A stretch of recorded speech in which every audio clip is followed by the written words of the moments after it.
হয়তো অতটা তাদের কথা শুনি না। আজকে শুনলাম যে দাআ ইলাল্লাহ, আল্লাহর কোরআনের যে আয়াত ওমান আহসানু কাওলাম মিম্মান দাআ ইলাল্লাহ, এই পুরো আয়াত না বইলা শুধু দাআ ইলাল্লাহ দিয়া মানুষকে আজকে মূল বোঝানো হচ্ছে।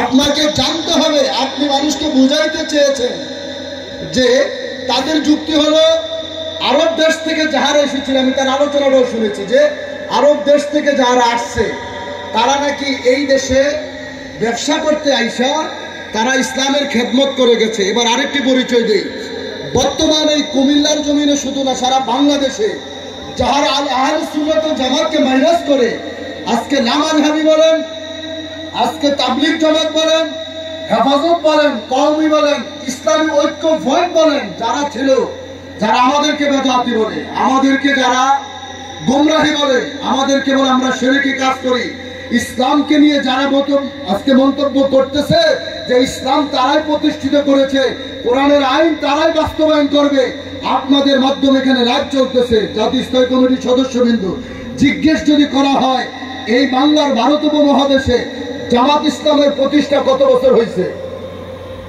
আবুল আলা মওদুদী এই আয়াত তাদের এই কথাটা শোনার পরে আমি তাদের মূল বইটার ভিতরে ঢুকছি এতক্ষণ গাড়িতে বসে। তাদের প্রতিষ্ঠাতা হলো আবুল আলা মওদুদী আপনার 1930 থেকে 47 সালে ভারত উপমহাদেশে, ভারত উপমহাদেশে যারা লামাযাবি আহলে হাদিস তাদের জন্ম হয় 1930 থেকে 47 সালে। তাইলে তাদের এই বর্তমান বাংলাদেশে তারা যারা ইসলাম বলছে, আহলে হাদিস বলছে, তাদের জন্ম এখনো 150 বছর হয় নাই। তার আগে ইসলাম ছিল নি এই দেশে? কথা বলতে হবে তো।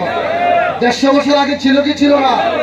আর জামাত ইসলামের প্রতিষ্ঠাতা আবুল আলা মওদুদী, যিনি পাকিস্তানে, জামাত প্রতিষ্ঠিত হয়েছে মাত্র 83 বছর হয়েছে। আপনার সংগঠন তাদেরকে বুঝাইতে যে তাদের প্রতিষ্ঠাতা মাত্র 83 থেকে 90 বছর, তার আগে ইসলাম ছিল না এই দেশে? ছিল না। ইসলামী ঐক্য ফ্রন্ট তাদের ইতিহাসে যদি খোলা হয় 100 বছরের বেশি হয় নাই। তাহলে এই 100 বছর আগে, 83 বছর আগে, 147 বছর আগে এই দেশে ইসলাম ছিল কি ছিল না? সেই ইসলাম কারা এনেছিল? জোরে বলেন কারা? আপনি যে